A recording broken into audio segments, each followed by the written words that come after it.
bad chats.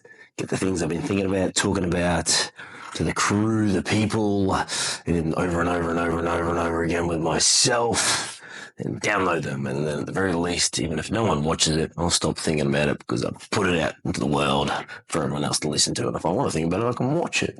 Maybe. Anyway, what I've been thinking about lately and maybe reminiscing about how cool it was is the importance of the training log. Or the training book, the training diary, the place where you record the training results. Now, this thing falls into, in my opinion, the easy to do, easy not to do. Is that little 1%er that is a really freaking cool way to be able to celebrate success in the gym beyond that of heavy singles, because let's face it, we remember our ones, but do we remember our best 5, our best 3, our best 8, our best lat pull down, our best row or something like that?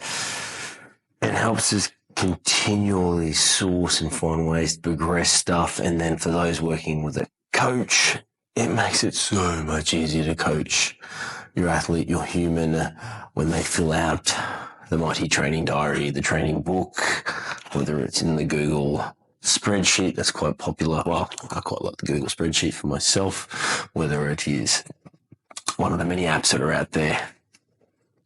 You really need to record your data and training. Now, we'll have a little history lesson. Back in the glory days, before these cool little things, it was pen and paper. And I can tell you, in my filing cabinet at work, I think I've got maybe 5 or 6 years of handwritten training diaries, and man, they're freaking cool. That's like a little history lesson into what little Johnny could be able to lift. And that just moves very nicely into the modern day version, but it was the same reasons for using that training diary back in the day. I could look back for historical data as I was coming into a prep, when I was moving through some 5s, and I knew there were some big 5s coming up in, say, 3-4 weeks. I could look back, maybe previous training run before that, and be like, all right, Johnny, your best 5 is 200 on that Eddie. Around week 4, week 5, you got another 5 coming up. So, I was in the back of my head just thinking, fuck, I'm going to get 212, 215, imagine 220.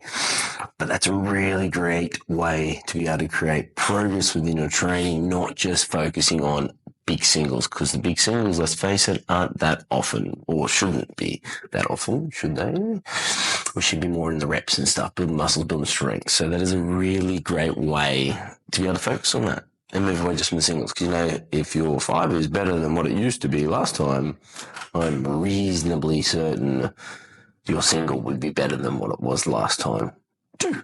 It's a great way to be active. Let's say you get to a point of 5s and your 5 isn't better than last time. You can have that little look in the mirror conversation with yourself, your training partners, your coach, etc., whoever that person is, and be like, hang on a minute, fuck, I feel like I'm a little bit behind where I was. And you can start looking into the data, and you've got that training program to look and read at for a little bit more data. Like, oh, fuck, maybe let me look at this. I'm squatting a little bit more this time. All right, we're accumulating a bit more fatigue. That's why the deadlift's back, my squat's up. But if you don't keep the data, you don't know that all those things are in front on what they were last time. And then the other thing that is really cool and always not really done that well, I think, in my opinion, I've already talked about it before, is the ability to progress your accessories.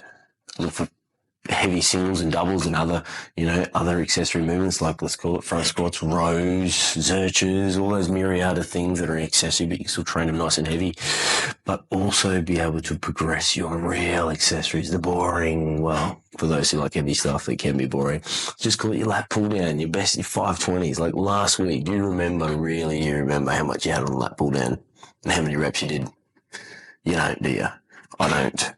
I do want it written down though, because if you did 520s at 50 or whatever the fuck you did, and then the following week you do 521s, guess what? That's more. More's better. So I'd like to leave you with thinking about those things. You want more. You need more. You want to be stronger. Fill out your training diaries, whether it's a handwritten, old school piece of paper, the Google spreadsheet, or the popularized apps that are floating out there, or just writing in some notes in your thing, keeping a note system on what you've done before. unless you've got some epic brain that can collect and keep all of that data. Write it down, team, because you will get stronger just by doing that. I promise.